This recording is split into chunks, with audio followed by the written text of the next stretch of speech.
Hi, it's Joey Reynolds. Who would know more about Star Wars than me? The Star Wars actually are between Adele and Justin Bieber. That's if you're in that youth culture, you know. And if you're in the older set, then you probably were watching CNN and wondering why they're showing all the CNN stories on NBC, CBS, ABC. They're all these guys are tied in together now. Remember when CBS never showed a story about NBC? Remember when they didn't used to cross-pollinate? Now they're all just a bunch of whores in Babylon. That's why. And speaking of babbling on, you know, the thing that I'm really frosted about is the Star Wars. You know, nobody's asked me what I think, and I was there on the creation of it. You know, come on. Right from the very beginning, I lived with that film, the first one, frame by frame, and the artwork and all of the music, John Williams, you know. I dug out some stuff the other day, and I think I showed it on Facebook with my Star Wars music. I have the entire symphonic suite, but I don't read music, so it's of no value. I kept giving it to people, you know. Hey, you play the accordion here. Take this, you know. You could play Star Wars. Remember Miko? Remember he did that wonderful dance version of Star Wars. I remember that. I didn't have anything to do with that. I was friends with him though, and the Cantina bar scene, which is what it always was like to me because I was doing drugs in those days. Every bar looked like that. And if you want to show people how to get along with different cultures, with black and white and green and yellow and religions, put them in the Cantina bar where people look like animals and human beings, and it's an attack on your imagination. And God must see us that way, you know, with all these different configurations of people who all get along. The Cantina bar scene, they all got along because they were paid.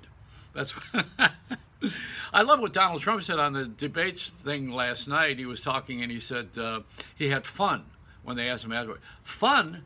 The world's going to hell in a handbasket. They're going to raise the interest rates today, but he had fun. And then they asked Jeb Bush, what did you think? He says, oh, I had a lot of fun. This is not a playground. This is our lives. Incidentally, I'm wearing my Princess Leia blouse. You know, I just want to tell you what I think. That the highlight of the debate was last night, and then I'll go back to Star Wars. The highlight of the debate was Wayne Newton, who was singing Dunkashane with Donald Trump at the Venetian last night in Las Vegas. It means thank you in German, you know. You know that, don't you? Of course. But anyway, back to Star Wars. I was thinking, you know what the sequel ought to be is Stop Wars. That's what we need to do. We need to stop wars and not be celebrating them and using that word like it's a playful word, or having debates where people had fun.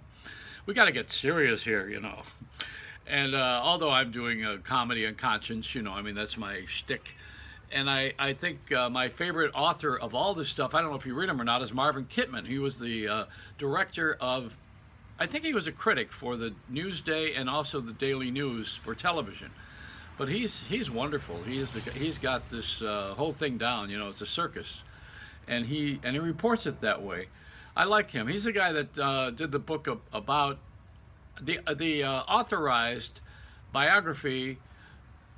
I think it was authorized of Bill O'Reilly, and then Bill O'Reilly didn't like it, but he authorized. We're crazy. This is a crazy world we live in, man. You know, I mean, everybody's got a little something that. That's a little off, you know. If you don't believe it, come to my family, the dysfunctional family. We put the D in dysfunction, and the fun in dysfunction. Don't forget that. Is there something else I wanted to talk about? Oh yeah. Oh, I did want to report something here. All of this comes from Donald Trump's childhood. See, when he was a kid, his father gave him everything he wanted, you know, with Legos. He gave him blocks to play with when he was a child, you know, 51st Street, 52nd Street, 53rd Street. That was Trump's beginning. And we all don't have that beginning. We don't have that ending. I told you what I want to do. I want to be buried in a Tupperware coffin, and I want to be burped every 10 years for freshness.